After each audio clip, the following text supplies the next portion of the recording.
নাই, নিষ্ঠুরতার পরিচয় দিতে দেরি করে নাই, নির্মমতার পরিচয় দিতে দেরি করে নাই।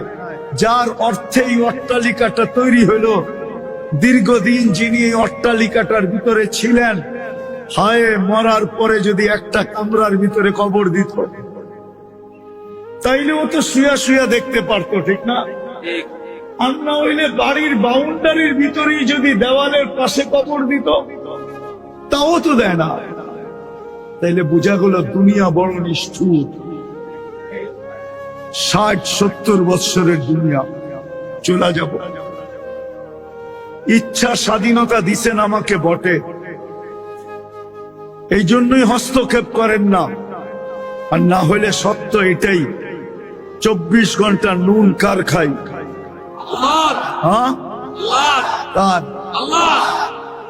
ও যুবক, রাগ হয়েও না। বিসিকের মানুষগুলা বলেন, ব্যক্তিত্ব আগে না অস্তিত্ব আগে?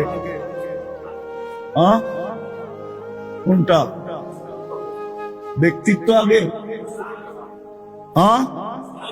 এই অস্তিত্বটা কার দেওয়া?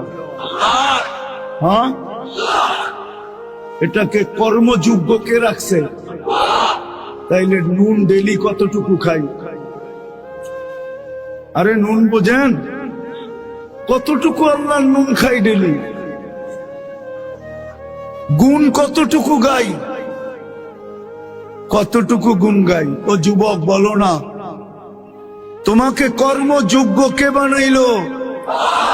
কর্মযোগ্য কে রাখলো? যদি অসুস্থতা দিয়ে বিছনায় ফালায় রাখতো, কি করতে? কি করার ছিল? অভিযোগ, থানায় কেস, কোর্টে যায় আপিল, র্যাবের কাছে নালিশ, কি করার ক্ষমতা ছিল? অস্তিত্বটাকে দিল। কর্মযোগ্যকে বানাইলো। কর্মযোগ্য কে রাখতেছে? কতটুক নুন খাই? গুণ কতটুকু গাই? গুণ তো গাই না আল্লাহ। চলেন দেখি জান্নাতের একটু ধারণা দিয়া কার মনে এই আগ্রহ জাগে যে আমি চাই আল্লাহ আমাকে জান্নাতের বিনিময়ে কিনো। এই আগ্রহটা কার মনে পয়দা হয়? একটু জান্নাতের ধারণা দিয়া দেখি। আল্লাহ কিন্তু জান্নাত দিয়ে কিনতে চাইতেছেন। কিনবে কে? ক্রেতার কারণে কিন্তু অনেক সময় জিনিসের দাম বেড়ে যায়, ঠিক না? কি সত্য তো না? মনে হয় বুঝাইতে পারি না। ক্রেতার কারণে অনেক সময় জিনিসের দাম। ক্রেতাকে আল্লাহ কিনবে কাদেরকে? কি দেখা কিনবে? রং দেখা। কি দিয়া কিনবে?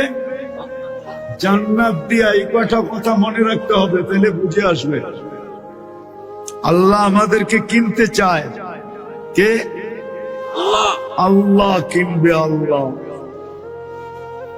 ইন্নাল্লাহ হাশতারা।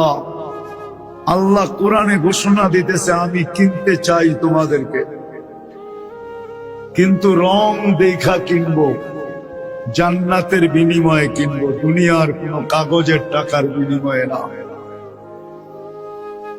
আফসোস, আমার জাতির যদি জান্নাত বুঝে আসতো।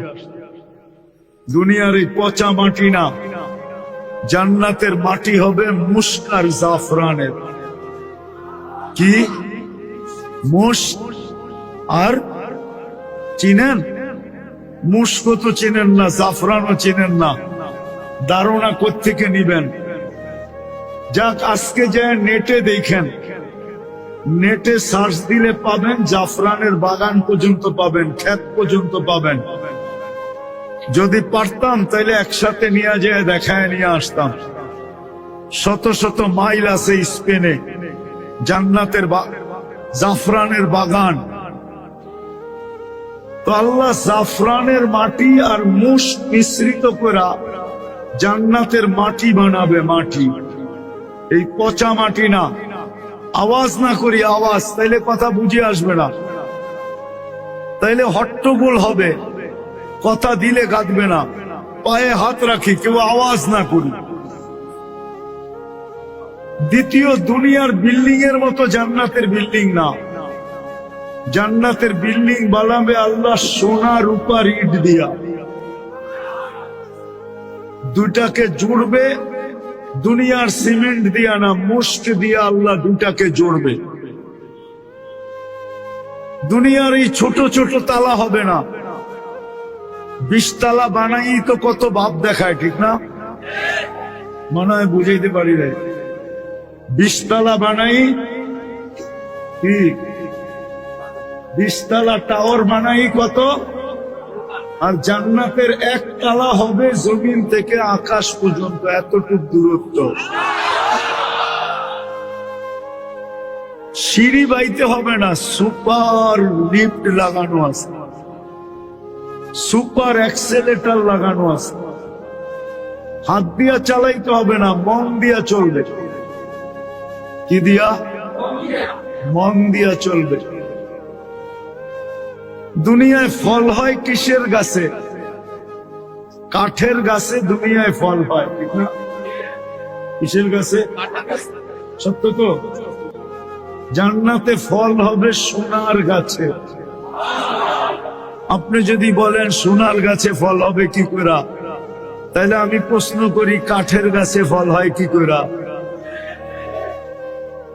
কাঠের গাছে যদি ফল হইতে পারে, তাহলে ফল তো আর কাঠ না।